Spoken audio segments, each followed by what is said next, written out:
You have like the high-lows, you have this big sponge. It's gonna allow the one with the stack of the crossbow tank, and it basically just negates what Joy and Bruno wants to do.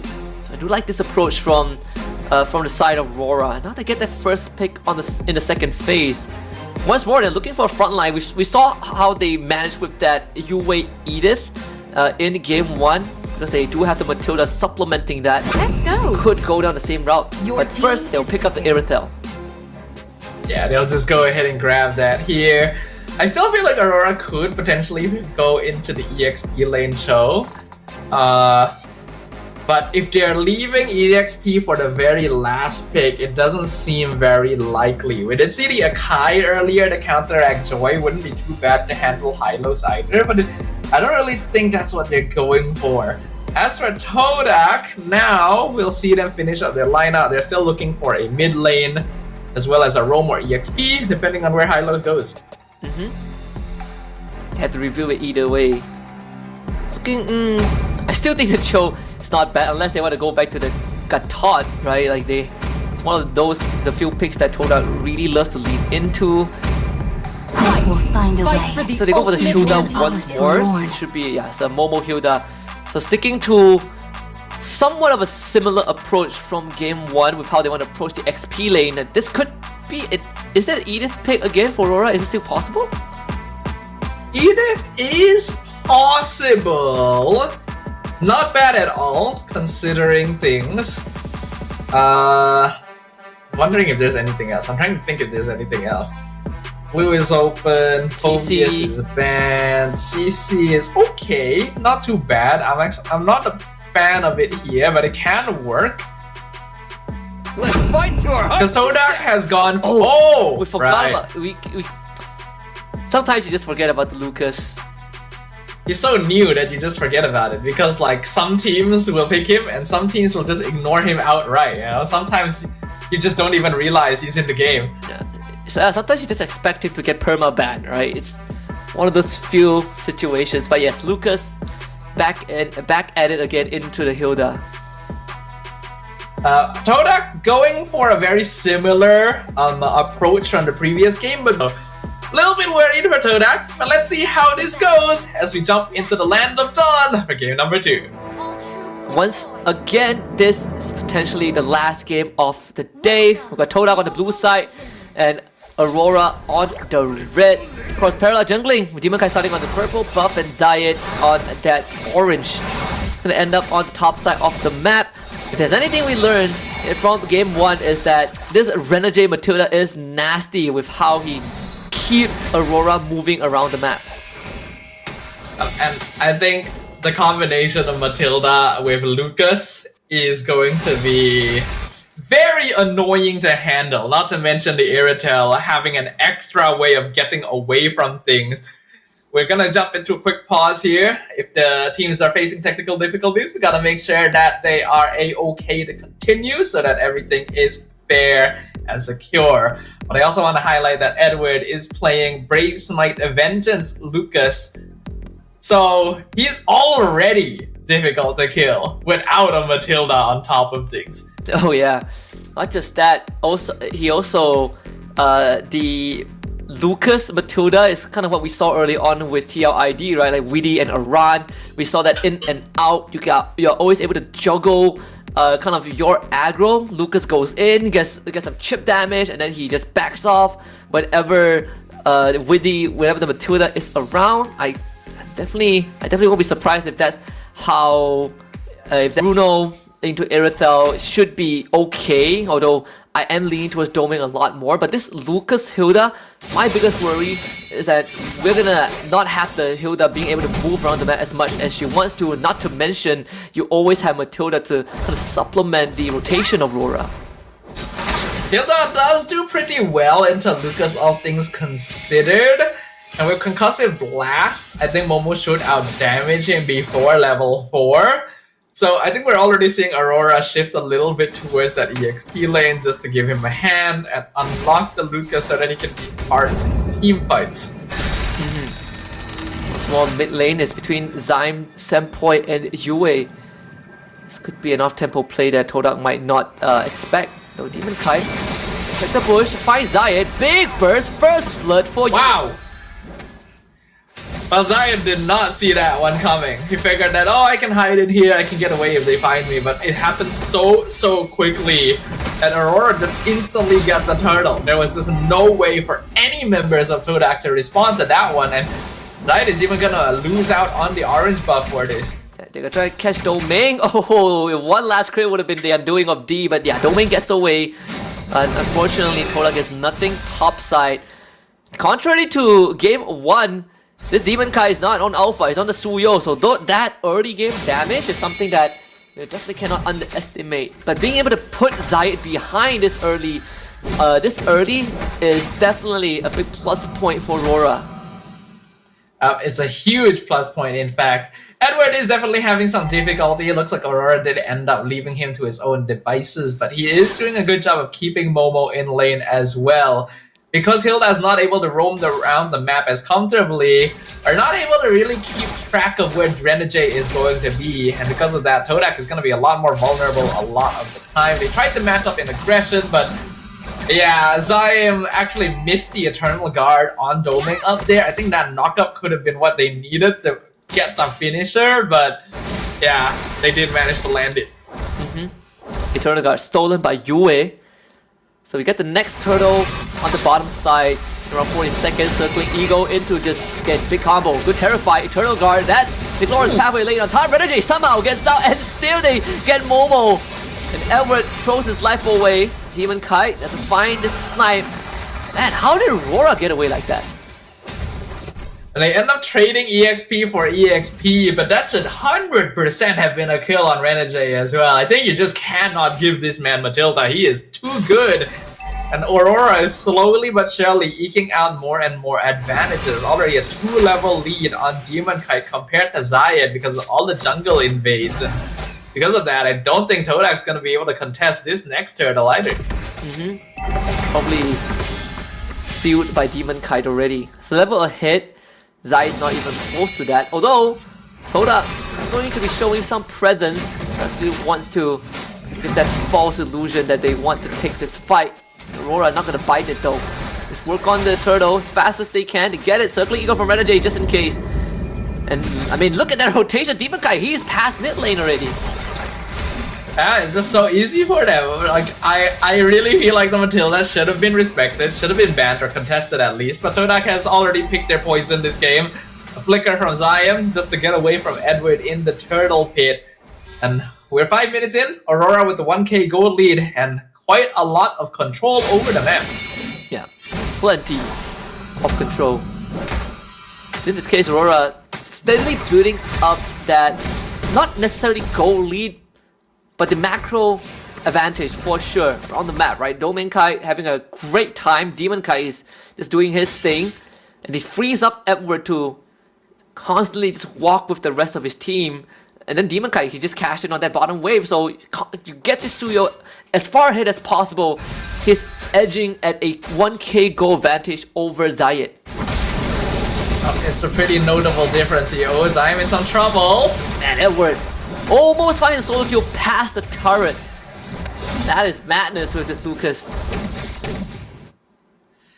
Edward actually tried popping the Vengeance to get the kill off of Zaim on his own ability, but it didn't quite work out. And Revitalize gonna be forced out on Hazelnut as well with a 3-man rotation up top by Aurora. And you can see just how active they are being on the map. Again, renejay enabling such quick rotations and punishment of TODAK's movements. Yeah, not only that, with all these rotations, Aurora are always one step ahead in terms of map movement. So forcing TODAK to do housekeeping first before they match that rotation, and by then the damage has been dealt. So third turtles, bottom side, Demonkite again at the scene. Aurora not just making sure Demonkite is keeping track of the turtle pit, but also having renejay stick around so that Domeng can cut the wave, zone away D. Oh, not gonna get him. It's a good attempt though.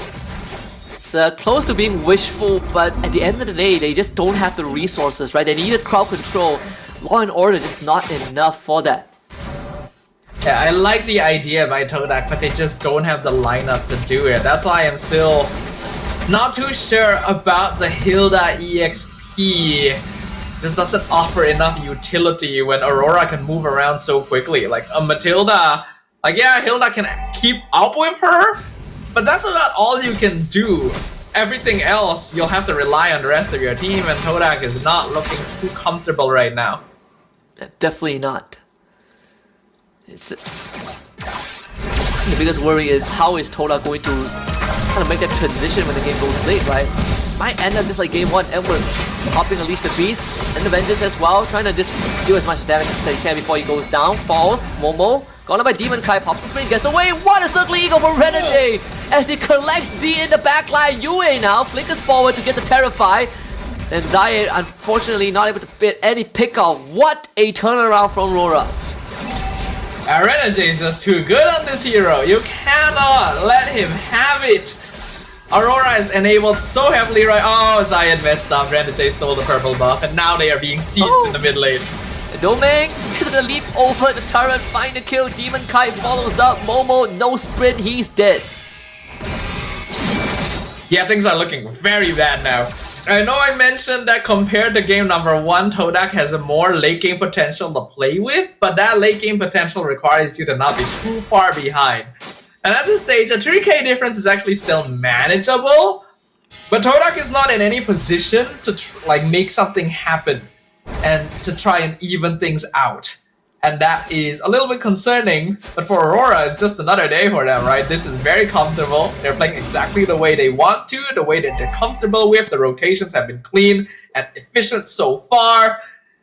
And as long as they just keep up this momentum, the game is very easily theirs. Looks like it's almost sealed, almost signed and sealed by RORA.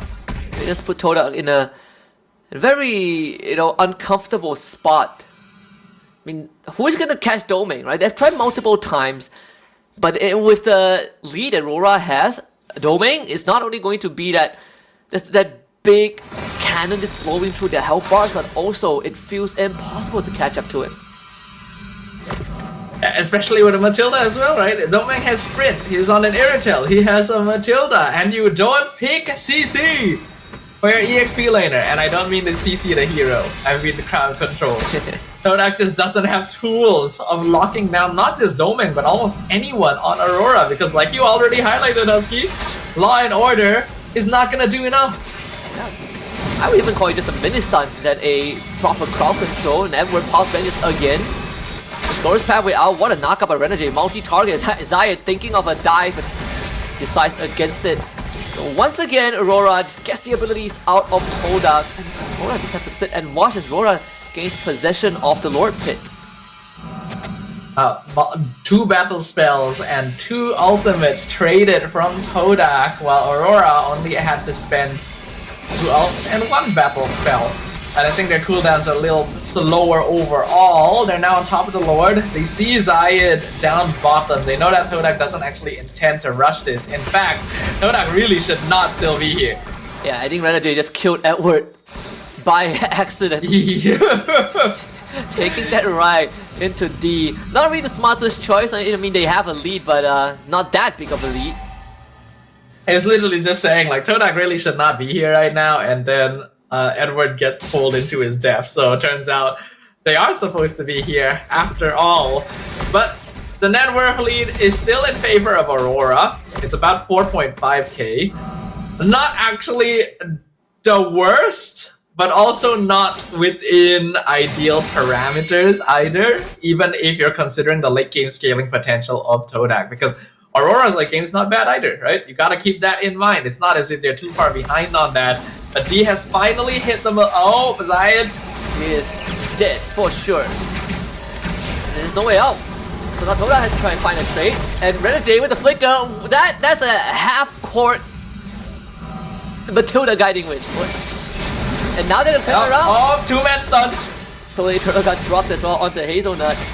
RORA shouldn't get any more kills, but doesn't really matter. They're gonna start getting structures.